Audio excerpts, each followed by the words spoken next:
Welcome to the Horror Next Door. This is all the horror movies we watched in September 2022. Links to our Letterboxd accounts are in the description box below. If you enjoyed this video, please consider subscribing. Unfriended, Dark Web from 2018, which I rented on a Netflix disc. I wasn't a huge fan of the original film, so I had no intention of ever watching this, but somewhere on Letterboxd, and I don't remember where, someone mentioned it as being disturbing and far better than the original, and I would agree. I was entertained the entire time. I was never bored. I was actually kind of anxious a lot of the time. I know that much of what occurs is somewhat far-fetched and probably not actually possible, especially a few years ago. Regardless, I did enjoy it and I would recommend it. I would also recommend this movie. I like all the weird dark web things that are going on in this movie. The original Unfriended, it's okay, but it's really corny. This one's much better. Kind of wish they would do maybe another one of these and go down some more dark web things, or maybe explore what's going on with this group of people and all that jazz. But yes, I highly recommend this one. Check it out. Silent Night, Deadly Night from 1984, which we watched on Tubi. If you've seen Silent Night, Deadly Night 2, you've pretty much seen Silent Night, Deadly Night, because they recap pretty much everything that happens in this movie in the opening 20 minutes of the sequel. And we had not seen the original because it's very hard to find anywhere to watch. And for some reason it popped up on Tubi, so we said, let's watch it, let's check it out. And it's almost like we had seen it before because of all the stuff they show in Silent Night, Deadly Night 2, but it was still fun to watch nonetheless, and I recommend you go check it out. This film is notorious. It caused such a major uproar back when it came out. I think by today's standards, this is somewhat mellow, honestly, but I still got a real kick out of watching it. I had barely even been born when this was released, but I can imagine being a young kid seeing this, and maybe it would mess with me just because when you're really little, you tend to think Santa is real and all that. So it was definitely a blast to watch. I'm glad I finally got to see it in its entirety, and I would also recommend it. Allegoria from 2022, which we watched on Shudder. This film is directed by Spider-One of the band Powerman 5000. He is also Rob Zombie's brother. That instantly made us want to watch this. This is an anthology film that actually ended up being a really pleasant surprise. I really loved the way that all the stories connected to each other. I think sometimes in anthologies, the wraparounds or the way that the stories entwine with each other are really, really reaching. You would rather they just didn't try to connect them at all. But I feel like this was done so well. It's only 70 minutes long, which flies by. I very highly recommend that you check out this movie. I would also recommend this. I had a blast watching this. Like Hellcat said, all the little ways these things intertwine with one another. It's really cool. I'd also like to point out that Scout Taylor Compton is in this, and I like how she plays kind of a crazy character. I'll kind of leave it to that. For this being obviously a low budget film, the special effects actually looked awesome. You know, in most of these low budget films, the special effects suffer, but in this movie, they look pretty good, and it really added to the experience. Congrats, Spider-One, on your first feature film. Hopefully he has more to come down the road. Curse of the Nun from 2018, which I rented on Netflix disc. This is a movie that qualifies for being on a crappy horror movie pack, and if your heart desires, it's on Tubi. I think this is one of those movies that was trying to capitalize off the Nun movie and all the stuff that was going on with The Conjuring 2, and that's pretty much what it is. It's just a low budget cash in. I do not recommend it because it's not a great film, but I actually kind of recommend it in a way because it's kind of fun to watch. So if you're into watching bad movies like we are and just having a blast with them, I would recommend it. But other than that, don't check it out. It's not very good. There were a couple of moments where the nun thing looked kind of cool, and I also sort of liked the way the movie started, but after that opening sequence and as the movie continued, both the special effects and the story just continually degraded. It got more and more ridiculous and unentertaining. I think it's really silly that they dwell so much on the way that the main character, whatever you want to call her, in this looked. Like, they just made such a big deal out of her wearing dark lipstick and a nose ring or something, and for some reason after she encountered the nun, all of a sudden she was, shopping at the Gap or something, and I don't know why that was a plot point. It was really random and stupid. I really can't recommend this film. Offseason from 2021, which we watched on Shudder. This was one of the movies we talked about in our favorite new horror trailer videos. I was really looking forward to seeing it based on that, and also the fact that I really like Jocelyn Donahue from House of the Devil. I didn't feel let down at all when I was watching this. I think the consensus is that this was not good, but I thought it was really cool. I think the atmosphere was awesome, following the main character along while she figures out what is going on, what happened to her mother, and what significance her mother has to this place she goes back to. It was just really entertaining, and I was engaged throughout. It was also super awesome to see Richard Brake pop up. I do recommend this movie. So I would also recommend this movie. I think it's kind of an average movie. It's not going to blow you away or anything like that, but it's still fun, and it has a lot of, twists and turns throughout, and also has some really nice cinematography. I think some of the shots and things look pretty good. The one shot in particular, her walking down the street, just kind of reminded me of Silent Hill in a way. And yes, it was nice to see Richard Brake pop up. He is always a delight.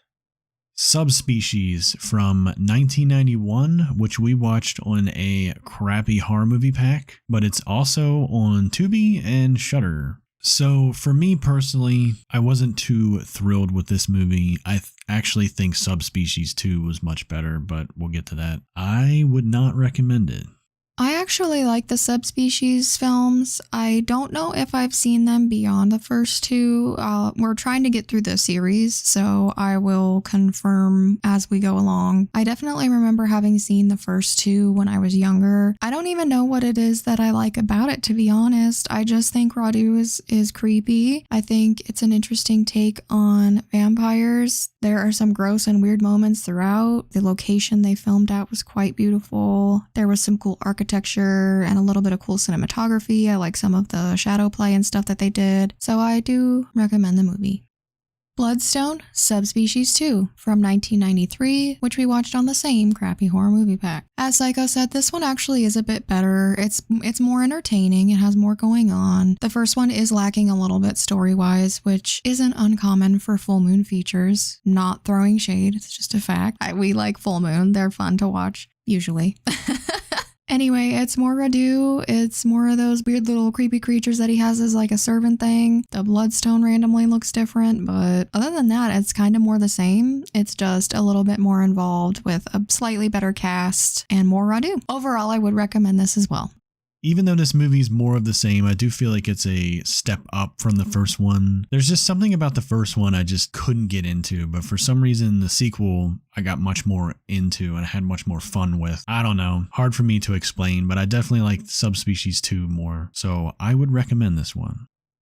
Barbarian from 2022, which we watched in the theater. So I'll start by saying that I highly recommend this movie, and I think you should check it out whenever it finally comes to streaming, or if you want to get it on Blu-ray or whatever. That being said, I'm going to try to stay as spoiler-free as possible when I talk about this. The only thing that I didn't really like about this movie was probably the last 5 minutes or so. There's some stuff that happens at the end that I just didn't like, but other than that, I think everything leading up to those last 5 to 10 minutes or so was great. Everything that happens down in that basement was pretty cool. I didn't really see any of that coming. It was one of those movies where you're like, what is going on here? And then when you finally get to see what's going on, it's like, okay. And also Richard Brake shows up again, our buddy. Heck yeah, we just got to meet Richard Brake actually at a horror convention this past weekend, so we're extra hyped on the Richard Brake right now. Anyway, this was a crazy movie. I love how they perfectly crafted this mixture between very dark subject matter and humor. I also love the way they subverted what you think is going to happen. It feels like there's so many horror cliches that are happening or about to happen, and then they completely redirect things in a different way. Hopefully, if you haven't already seen this, you haven't experienced any spoilers, and I definitely recommend that you do check it out. Highway to Hell from 1991, which we watched on my Blu-ray. This is 100% one of my all-time favorite movies. I love it so much. I can't even explain all the reasons that I love it, and I'm not going to go on and on and on about it because I could talk about just this movie for an extremely long time. I've loved it since I was young. I never get tired of it. This movie is unlike anything else. I can't compare it to anything that I've ever seen. I think it's so creative, so original, and I think that's one of the biggest reasons that I love it to this day. There's a lot of things that I will return to that I saw when I was a kid and I'm just like meh about it, or maybe I even don't like it. I'm super impressed that this movie holds up for me. I think about it a lot, I reference it a lot, I quote it a lot, and I love CJ Graham's character Hellcat. He is one of the coolest characters I've ever seen in any horror movie. He's so memorable and badass. I just honestly have zero complaints about this entire movie, even Ben Stiller being all annoying. I highly recommend this. I couldn't recommend it more, actually. So this is only my second viewing of this film, and I was originally exposed to it because of Hellcat. I've actually never heard of it until I met Hellcat, but this movie is definitely fun. I know she loves it much more than I do because she watched it as a kid, and I'm sure if I had watched it growing up, I'd have a huge love for it. But it is definitely fun, and it has a lot of cool special effects. If you haven't heard of this movie and you haven't seen it, I think the one thing that would probably sell you on checking it out is, especially if you're a Friday the 13th fan like me, CJ Graham, who played Jason in Friday the 13th Part 6, plays Hellcop, and he's amazing. He hasn't really appeared in very many films, and he did this one a few years after Part 6, so it's worth checking it out just for that alone. So I would also recommend it.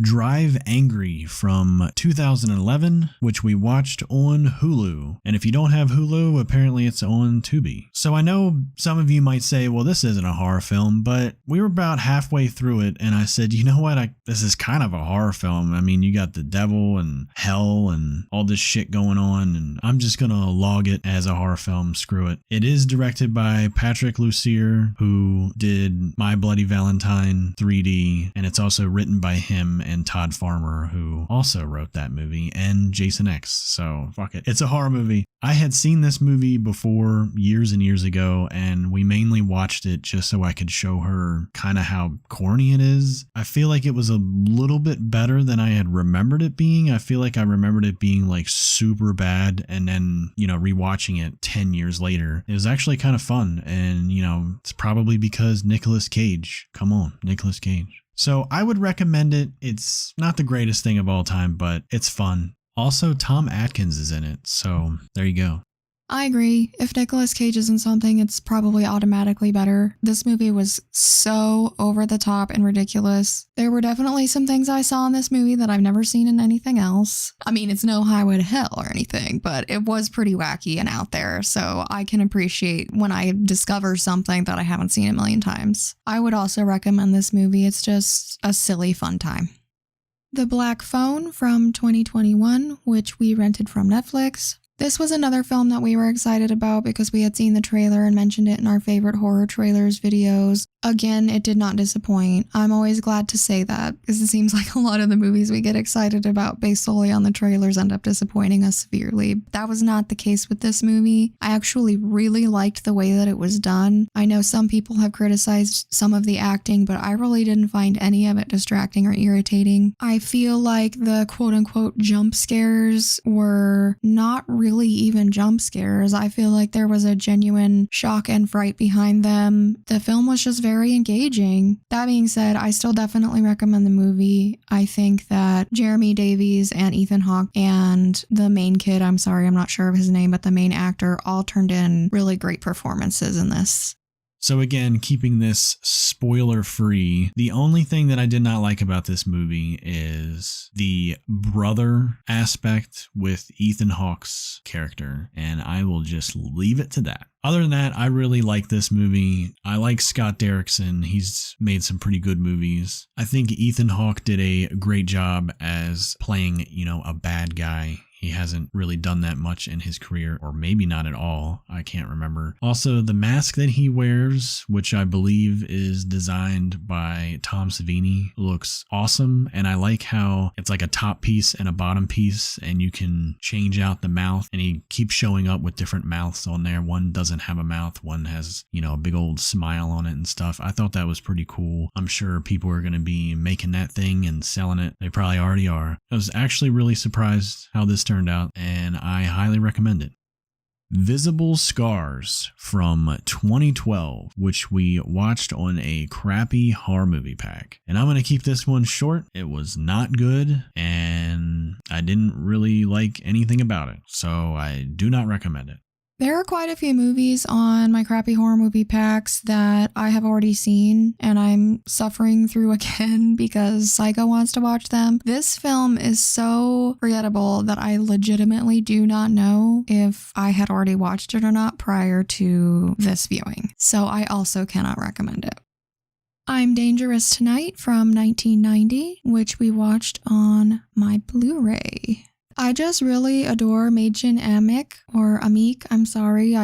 To this day, I've heard her name pronounced a million different ways, so I'm still not 100% sure how to say it, despite being a ginormous fan. I've just loved her since I was little. I remember watching Sleepwalkers a lot and just thinking she was everything. So, in addition to the lovely Machen, the film was directed by Tobe Hooper and also features the great Anthony Perkins, Dee Wallace in a role I've never seen her like before, and Arlie Ermey. So it was very entertaining to watch again. I haven't seen it in quite a long time. It's sort of silly, and a lot of what happens is toned down because it was a TV movie. I just think it's a fun movie that's worth watching, so I would recommend it.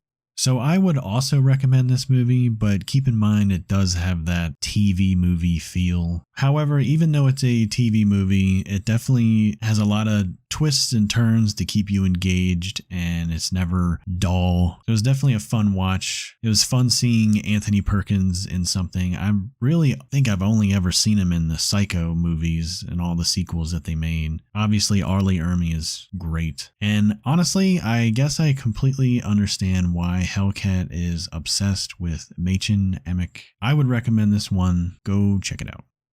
Future Kill from 1985, which I rented on a Netflix disc. This is one of the movies that I only know about from doing my 80s horror movie list, which you can check out those videos on our channel. When I was making those lists, I thought that the poster for this one kind of stood out a little bit. Didn't really look too much into it. I just said, hey, the poster looks cool. The title sounds cool. I'll just add it to my Netflix, and whenever I get it, I'll get it and we'll check it out. And boy, I'm sorry, this movie is not good. It is not good at all. It does star Marilyn Burns and Edwin Neal from the original Texas Chainsaw Massacre, but other than that, we were pretty bored. So that being said, I do not recommend this one. Ooh, yeah, I will not say much about this movie because I do not like to be negative, and especially when it comes to filmmaking, it's not like I've made a film. It's not like I have any room to talk. I just feel like this rubbed me the wrong way from the very beginning with the whole frat party thing and almost all of those frat guys being so annoying and just like revolting, crappy people. I don't know how in the world you're supposed to care about what happens to them after they establish them being who they are, so definitely do not recommend this movie.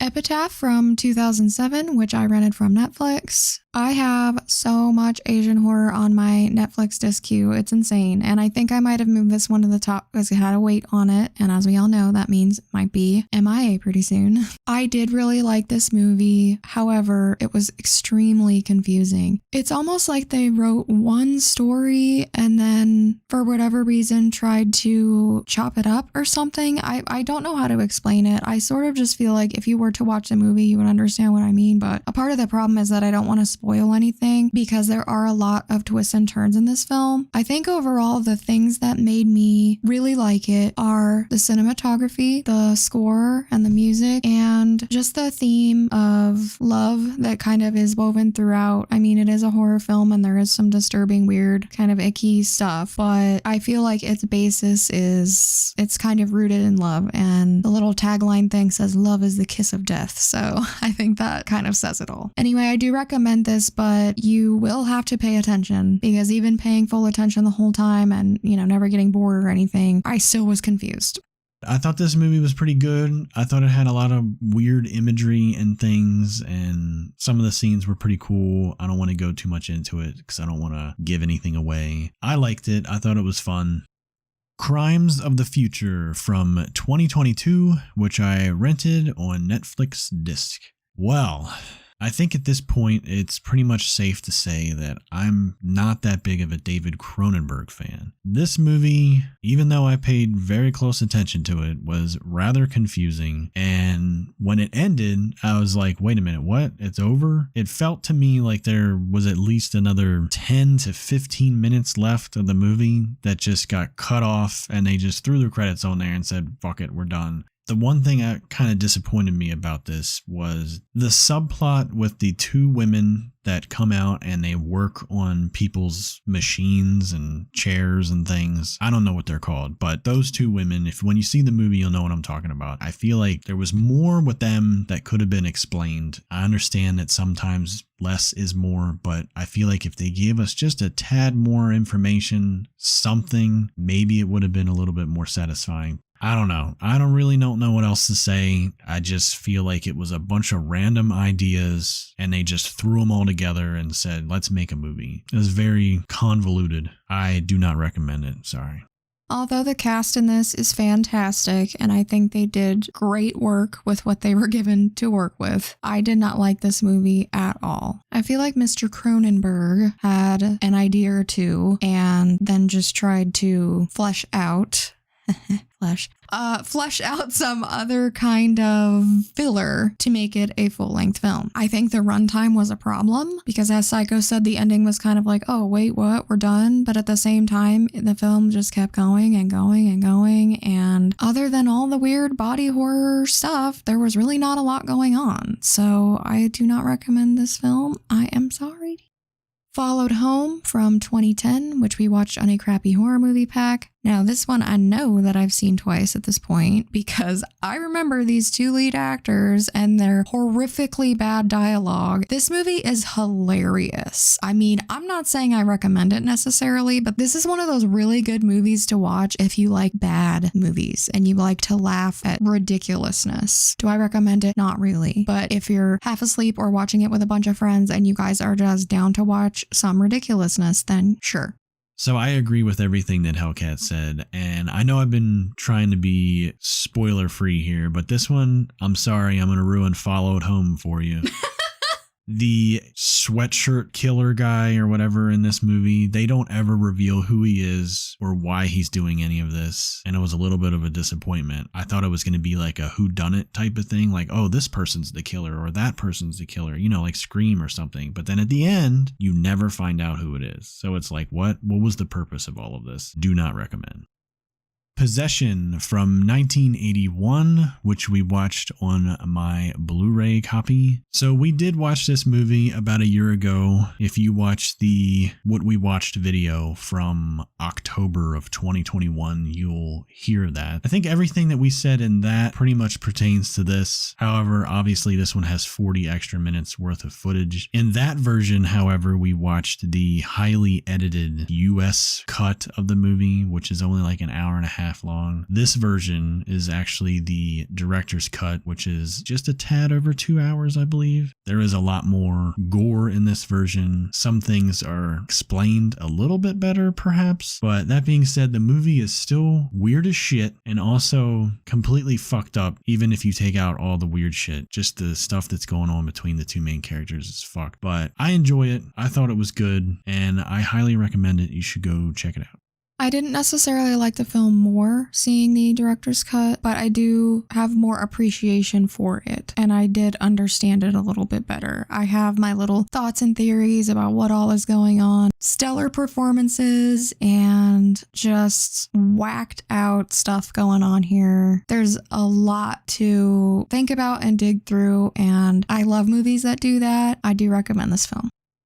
Speck from 2002, which we watched on a crappy horror movie pack. This is another film that I do not recall having seen before, even though I have a lingering feeling I probably did. I likely fell asleep because it is extremely boring. It is supposed to be the story of murderer Richard Speck, the night that he did the crime he's known for. If you don't know, you can Google it. They really should have built up his character a little bit instead of trying to spend almost the entire runtime in the house, because even at only 79 minutes, this movie felt like a bajillion hours long. It just is not good, and the narration gets so repetitive and ridiculous. I do not recommend this movie. I agree with everything that Hellcat said. I think all the stuff that happens in the house should have just been like the last 30 minutes. This movie was just poorly executed on a writing aspect. Really nothing else to say, so do not recommend it. Really quickly at the end here, just want to drop in a couple of horror films that I watched on my own. One was The Rats from 2002, which I watched on YouTube. There's a lot of Mädchen and Meek movies that I have not seen because they are hard to find, and actually I found quite a few of them on YouTube. I can't really recommend this movie, but it's not the worst thing I've seen. It's trying to be a creature feature, but they use real rats and then just do certain things to try to make them seem creepy. It was extremely over the top and ridiculous, so don't watch it unless you're down for something like that. I also rewatched Contracted from 2013. There was just a day when I was laying on the couch not feeling well, scrolling through Tubi, and saw they had added it. I just wanted to see it again. I remembered really, really liking it. In fact, I gave it a 5 stars the first time I watched it, but after rewatching it, I did bump it down a star. It's not like the most earth-shattering thing ever. I think I was just super duper disturbed and grossed out by it. I do highly recommend it, though. It's a really gnarly and engaging movie.